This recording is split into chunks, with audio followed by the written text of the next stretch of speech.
Hello everyone, myself Gandha Chaudhary and I welcome you online platform of Bansal Classes Odisha. जैसे हमने पिछले classes में heat transfer के दोनों मोड्स कंप्लीट कर लिए थे और अब हम आगे बढ़ते हैं केटीजी एंड थर्मोडायनेमिक्स पे। First chapter is KTG, kinetic theory of gases. मतलब गैसेस की जो भी प्रेशर है उसके कारण जो फोर्स है या फिर उसकी इंटरनल एनर्जी है, all that things we will discuss in KTG. And thermodynamics में उसके प्रोसेस डिस्कस करेंगे, क्या क्या प्रोसेस होते हैं, क्या वर्क होता है एंड ऑल दैट। तो सबसे पहले हम बात करते हैं केटीजी की। केटीजी में पहला ही हमारा जो ऑब्जेक्टिव रहेगा वो प्रेशर फाइंड करने का रहेगा। और प्रेशर फाइंड करने के लिए कुछ अजम्पशंस हैं, उनको हम पहले देख लेते हैं कि जब भी हम एक आइडियल गैस की बात करेंगे या फिर हमारे केस में आइडियल गैसेस ही डील करते हैं हम। उस गैस की क्या क्या क्वालिटी होगी तो वो हम पहले डिस्कस करते हैं। तो सबसे पहला अजम्पशन है कि जब किसी भी कंटेनर में gas molecule, suppose this is a container और इस कंटेनर के अंदर गैस मॉलिक्यूल जो है वो इधर से इधर रैंडम ट्रैवल कर रहे हैं इससे। तो अगर रैंडम ट्रैवल कर रहे हैं, एक गैस का मॉलिक्यूल अगर यहाँ से चल के चला होगा तो कभी न कभी यहाँ से वापस गुजरेगा। इसका मतलब इनका डिस्प्लेसमेंट क्या है, गैस मॉलिक्यूल्स का displacement is zero. Displacement is zero. और वेलोसिटी इंस्टेंटेनियस वेलोसिटी हो सकती है but average velocity will be zero. Okay, ये चीज़ आप ध्यान में रखें। अब ये गैस मॉलिक्यूल जब किसी वॉल से टकराएगा तो कोलिजन होगा। तो हम यहाँ पर मान रहे हैं कि ऑल कोलिजन्स आर इलास्टिक। जितने भी कोलिजन होंगे ऑल कोलिजन्स आर इलास्टिक। मतलब चाहे गैस का वॉल के साथ हो मॉलिक्यूल्स का, चाहे मॉलिक्यूल्स का मॉलिक्यूल्स के साथ हो, सारे कोलिजन कैसे हैं, elastic. It means no loss in kinetic energy. Kinetic energy में कोई लॉस नहीं होगा, ये बात आप मान के चलें। दूसरी बात, time taken in collision is negligible. मतलब ड्यूरिंग कॉलिजन वो कोई टाइम नहीं लेंगे। हालांकि ये टाइम होता है 10⁻⁻⁷ सेकेंड का, बट हम उसको यहाँ पर कंसिडर नहीं करेंगे। ओके। तीसरी बात, यहाँ पर ग्रेविटी का इफेक्ट नेग्लिजिबल लेंगे। ग्रेविटी इफेक्ट करती है बट हम उसका इफेक्ट यहाँ पर नहीं लेंगे क्योंकि मास बहुत ही यहाँ पर कम है। चौथी बात, ऑल मॉलिक्यूल्स आर आइडेंटिकल।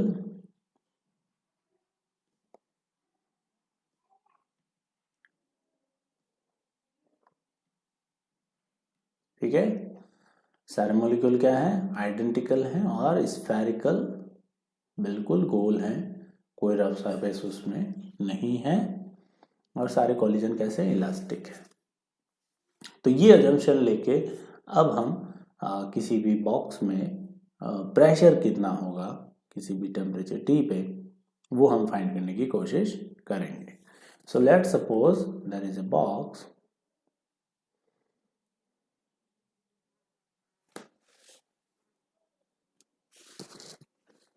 तो ये एक बॉक्स है,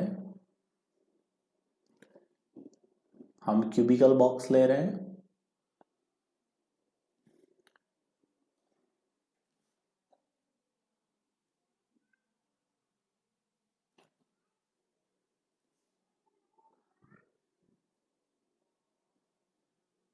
ओके, तो ये क्यूबिकल बॉक्स है जिसकी साइड L है। ओके, सारी साइड L के इक्वल है। अब इसमें गैस भरी हुई है जिसमें मास ऑफ मॉलिक्यूल, गैस का जो एटम है या फिर जो मॉलिक्यूल है उसका मास है m। ठीक है, लेकिन यहाँ पर हर एक पार्टिकल के पास अलग अलग वेलोसिटी होगी, अलग अलग स्पीड होगी, ये ध्यान रखना। मास सेम है बट स्पीड अलग अलग हो सकती है। तो जैसे किसी की ये यहाँ पर एक पार्टिकल है जिसकी वेलोसिटी v1 है, किसी की v2 हो सकती है, किसी की v3 हो सकती है। सो इसकी मैं वेलोसिटी ले रहा हूँ v1। एक पार्टिकल उठाया मैंने, उसकी वेलोसिटी ली v1, और v1 कितनी होगी? तो v1 होगी vx i cap plus vy j cap and plus vz k cap. Okay, तो अगर मैं v1 स्क्वायर मॉड लूँ इनका, that will be equal to ये vx1 vy1, ये क्योंकि मैं फर्स्ट पार्टिकल की बात कर रहा हूँ, सेकंड की velocity vx2 vy2 vz2 and all that. So vx1 square plus vy1 square plus vz1 square. तो ये हमने एक बेसिक बात कर ली, किसी पार्टिकल के पास तीनों डायरेक्शन में वेलोसिटी होगी और वो अलग अलग होगी। ठीक है, हर एक पार्टिकल की वेलोसिटी अलग अलग होगी। सो this is direction x, this one is y and this one is z। Now हमें निकालना है प्रेशर। मैं एक साइड चूज कर लेता हूं, suppose this side is A B and C and D। तो on side A B C D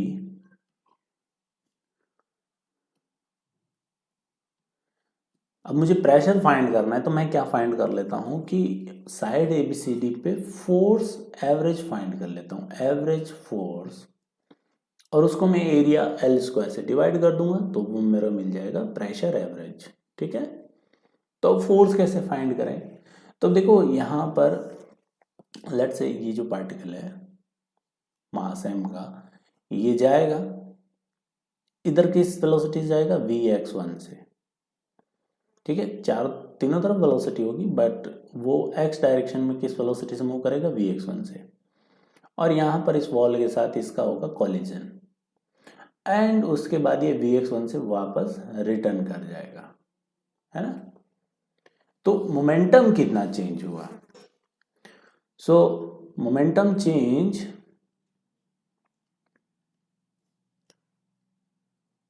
of particle का कितना मोमेंटम चेंज हुआ? So P final minus P initial. P final वो नेगेटिव डायरेक्शन में आ रहा है, वापस किस वेलोसिटी से आएगा? vx1 से, क्योंकि मोमेंट यहाँ पर इलास्टिक कॉलिजन है। सो माइनस m vx1, यही होगा momentum final, minus initial momentum is m into vx1। हम सिर्फ x डायरेक्शन में देख रहे हैं। So change in momentum is minus 2m into vx1। Okay, तो इतना मोमेंटम चेंज हुआ एक पार्टिकल का। अब यही पार्टिकल इतना मोमेंटम वॉल को ट्रांसफर करेगा। So momentum transfer to the wall, momentum transferred to wall, wall को कितना मोमेंटम ट्रांसफर हुआ? इसका अपोजिट, तो 2m इंटू vx1। ओके, अब ये तो मोमेंटम ट्रांसफर हो गया। अब हमें निकालना है एवरेज फोर्स। अभी सिर्फ हम एवरेज फोर्स एक पार्टिकल का निकालेंगे, उसके बाद सबका ऐड कर देंगे। अब ये मोमेंटम चेंज हुआ वॉल का, लेकिन टाइम कहाँ है? You have to find out time, कि कितने टाइम में ये मोमेंटम चेंज हुआ। तो अब आप एक चीज थोड़ा इत्मीनान से समझना, कि जैसे मान लो यहां पर एक कॉलिजन हो गया फिनिश, उसके बाद पार्टिकल इधर चलना शुरू हुआ vx1 से। टाइम का मतलब क्या है कि दो कंसेक्यूटिव कॉलिजन में कितना टाइम लग रहा है।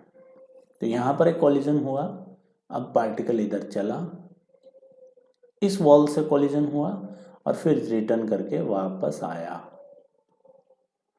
अब दोबारा कॉलिजन हुआ यहां पर, तो ये first collision, this is second collision. इन दोनों कोलिजन में कितना टाइम लगा? तो time taken in two consecutive collision, time taken या फिर डेल्टा टी विल बी, तो लेंथ या फिर डिस्टेंस ट्रेवल की उसने 2l और वेलोसिटी विल vx1। ओके, तो ये इतने टाइम में इतना मोमेंटम चेंज हो रहा है, 2m into vx1। Okay, so अब हम एक पार्टिकल के कारण फोर्स एवरेज लिख लेते हैं। Force average due to one molecule या one particle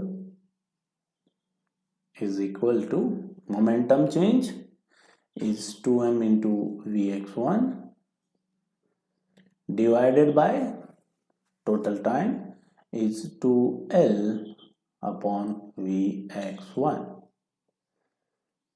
Okay, so this is equal to m by l into vx1 का स्क्वायर। इतना मोमेंटम, इतना एवरेज फोर्स सिर्फ एक पार्टिकल लगा रहा है। Got my point? अब इसमें कितने पार्टिकल हैं? तो n नंबर्स ऑफ पार्टिकल है। टोटल नंबर कितने? n number of particles. एक बार ये डेरिवेशन आप खुद से करना, बड़ा मजा आएगा। Number of particles n। So F average हमने एक पार्टिकल का निकाल लिया। अब n का निकालने के लिए सबका देख लेते हैं। तो F average total F average is equal to, पहले पार्टिकल का कितना है? मास सबका सेम है, m vx1 का स्क्वायर अपॉन l प्लस दूसरे का कितना होगा? m vx2 का square upon l plus m vx3 का square upon l and so on. कितने पार्टिकल्स का जोड़ लेंगे हम? n नंबर ऑफ पार्टिकल्स का। सो अब यहां पर F average equal to m by l को हम कॉमन ले लें और अंदर क्या बचा है? vx1 का स्क्वायर प्लस vx2 का स्क्वायर, vx3 का स्क्वायर और vxn का स्क्वायर। Got my point? Okay, so अब यहां पर ये आपके पास एफ एवरेज आ चुका है। लेकिन अगर मैं इसको total number of particles n से डिवाइड कर दूं और n से मल्टीप्लाई कर दूं तो कोई दिक्कत नहीं है। तो ये क्या बन गया? n into capital n number of particles upon l, और ये जो अंदर चीज लिखी हुई है vx square, vx2 square, vx3 square, vxn square, मतलब आपने vx स्क्वायर का आपने एडिशन किया और फिर उसको n से डिवाइड कर लिया। इसका मतलब this is average of vx square, this is F average. अभी यहां पर कंप्लीट नहीं हुआ है, बस आप यहां तक नोट कर लें अच्छे से और समझ लें चीजों को। It's very important. ओके,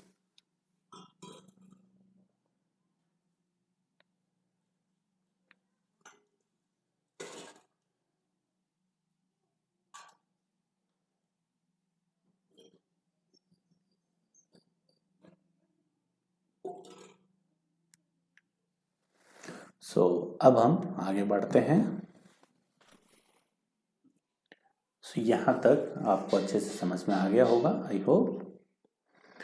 अब चलते हैं आगे कि हमने कहा था कि वी स्क्वायर या फिर v1 square is equal to vx1 square plus vy1 square plus vz1 square, या फिर इन जनरल बात करें किसी पार्टिकल की वेलोसिटी v है, v square will be equal to vx square plus vy square plus vz square. और average की बात कर लें तो सबका एवरेज ले लो तो आपको ये टर्म मिल जाएगी। मतलब किसी भी पार्टिकल की net speed will B average speed, उसका एवरेज स्क्वायर का स्पीड, एवरेज स्पीड का स्क्वायर और स्पीड का स्क्वायर और उसका एवरेज, ये चीज होगी। अब यहां पर एक बात आती है कि पार्टिकल किसी भी डायरेक्शन को फेवर नहीं कर रहा कि मैं केवल एक्स में चलूंगा या फिर केवल वाई में चलूंगा, केवल जेड में चलूंगा। तो यहां पर ये भी अजम्पशन लेंगे हम कि पार्टिकल की जो एक्स में स्पीड का एवरेज है वो बराबर है वाई में स्पीड का एवरेज, वो बराबर है जेड में जो स्पीड का स्क्वायर है उसका एवरेज, क्योंकि पार्टिकल किसी भी डायरेक्शन को फेवर नहीं कर रहा। तो यहां से अगर हम देखें इससे, तो वी एक्स स्क्वायर का जो एवरेज है this is equal to square of V का एवरेज बाय 3, ठीक है। वी स्क्वायर का एवरेज बाय 3, तो F average is equal to m into n, this is total mass of gas, और total mass of gas को अपन कह देते हैं m। Total mass of gas is an m upon l, क्योंकि m में एक molecule का मास था और नंबर ऑफ मॉलिक्यूल्स n है। और vx स्क्वायर का एवरेज अभी हमने देखा कि वो है आपका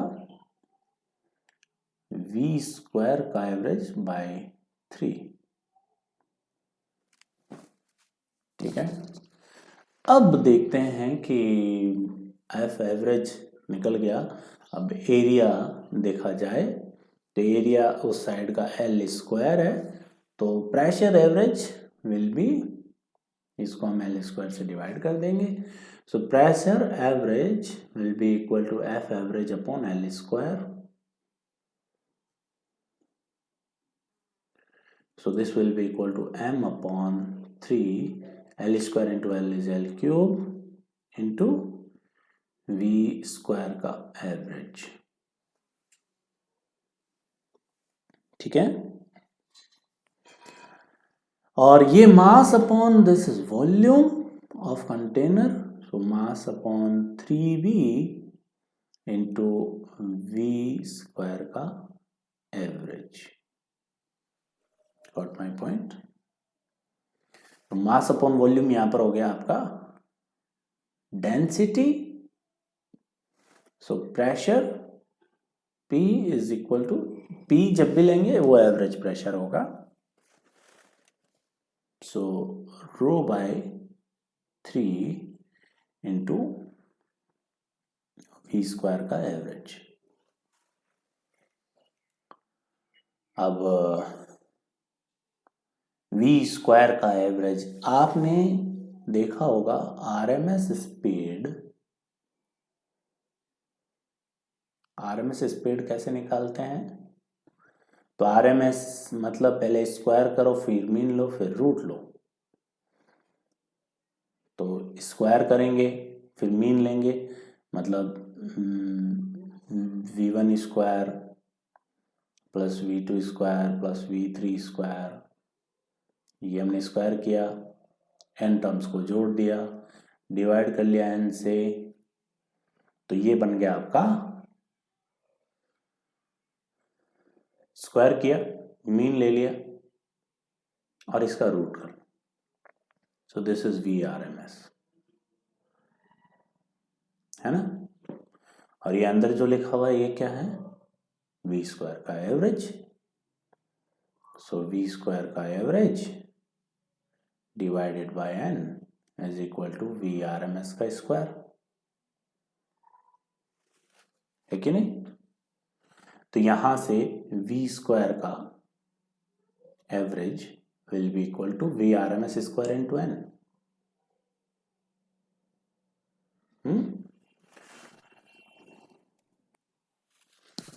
सॉरी, ये n जो था ये इसी के अंदर इंक्लूड हो गया था, this whole term is V square का average, so V R M S square is this. तो यहाँ से आप देख सकते हैं P equal to rho by 3 into VRMS का स्क्वायर। तो ये प्रेशर निकल के आता है हमारी काइनेटिक थ्योरी से, ठीक है। अब प्रैक्टिकल्स थ्योरी अलग है, वो PV इक्वल टू NRT उससे आएगा, बट आप इसको यहाँ पे समझ लें VRMS इज दिस, और उसके अकॉर्डिंग प्रेशर ये होगा। सो अब अगर मैं यहाँ पर VRMS देखूं तो VRMS क्या हो जाएगा, रूट ओवर 3P बाई रो। तो ये भी आप याद रखें, RMS speed will be 3P by rho और pressure will be rho by 3 VRMS का square.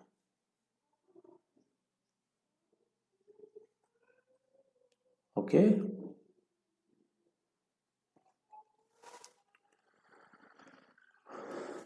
This is VRMS।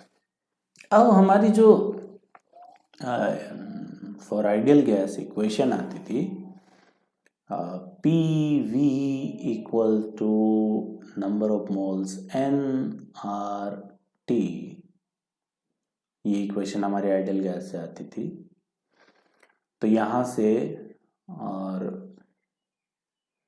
P equal to NRT by V। अब मैं यहाँ से ये नहीं कह सकता कि अगर प्रेशर इंक्रीज होगा तो VRMS इंक्रीज होगा, ये मैं बिल्कुल नहीं कह सकता, क्योंकि प्रेशर इंक्रीज होगा तो रो भी इंक्रीज होगा, तो मैं बिल्कुल कुछ नहीं कह सकता यहाँ पे।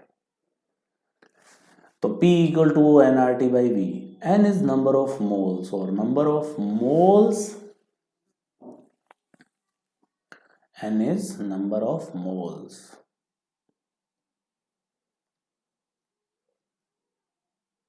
कितने मोल हैं गैस के, ओके। और अगर आपको गैस का इसको अगर मैं मास से डिवाइड कर दूं और डिवाइड करके मल्टीप्लाई कर दूं, सो ये हो जाता है आपका P equal to M upon V is rho, rho density N number of moles upon M into R into T, okay. और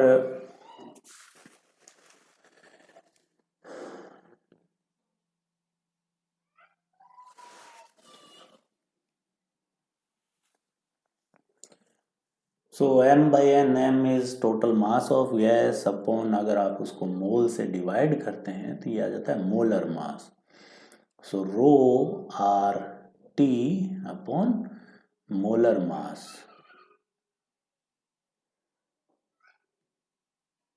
एक मोल का कितना मास है, तो ये pressure rho R T by M, आप ये भी याद रखें कि ये प्रेशर हम इससे कैलकुलेट कर रहे हैं, ठीक है। और अगर आप उसको यहाँ देखें तो VRMS speed will be equal to root over 3P by rho, and P by rho आप यहाँ से देखें विज RT बाई M, तो 3RT बाई M, और M यहाँ पे कौन सा है, मोलर मास, ठीक है। सो इससे आप VRMS, this is VRMS, actually यहाँ पर प्रेशर हम निकाल चुके हैं रो बाई 3 VRMS, और हम प्रेशर एक चीज और से भी निकालते हैं जो कि आइडियल गैस इक्वेशन है। तो इन दोनों को कंबाइन करके हमने RMS स्पीड निकाली जो कि आई 3RT बाई मोलर मास का रूट। तो यहां पर अब एक चीज क्लियर हो गई, देखो कोई भी गैस है तो मोलर मास तो उसका कांस्टेंट होगा, R एक कांस्टेंट है, T पे वेरी करेगा VRMS, मतलब अगर आप टेम्परेचर बढ़ाओगे तो VRMS इंक्रीज होगा, ये बात बिल्कुल ट्रू है। बट मैं प्रेशर बढ़ाऊं तो VRMS बढ़ेगा, ऐसी कोई जानकारी नहीं है, क्योंकि प्रेशर बढ़ाओगे तो डेंसिटी रो भी उसकी इंक्रीज होगी, ठीक है। So VRMS is 3RT by M, यानी मोलर मास।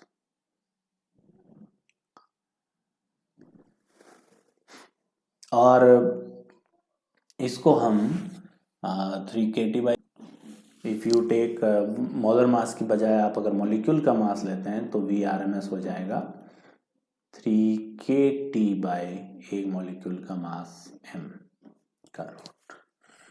तो यहाँ तक हमने आराम से पढ़ा है। अब हम काइनेटिक एनर्जी देखते हैं। पूरे सिस्टम की काइनेटिक एनर्जी RMS स्पीड में क्या होगी। तो यहाँ तक बिल्कुल क्लियर रखें आप। एक तो ये इक्वेशन आप डैम श्योर आपको याद होनी चाहिए, rho R T upon molar mass is pressure, PV equal to NRT में N मोल्स हैं, VRMS is 3P by rho या फिर 3RT बाई मोलर मास। तो अब हम चलते हैं काइनेटिक एनर्जी पे।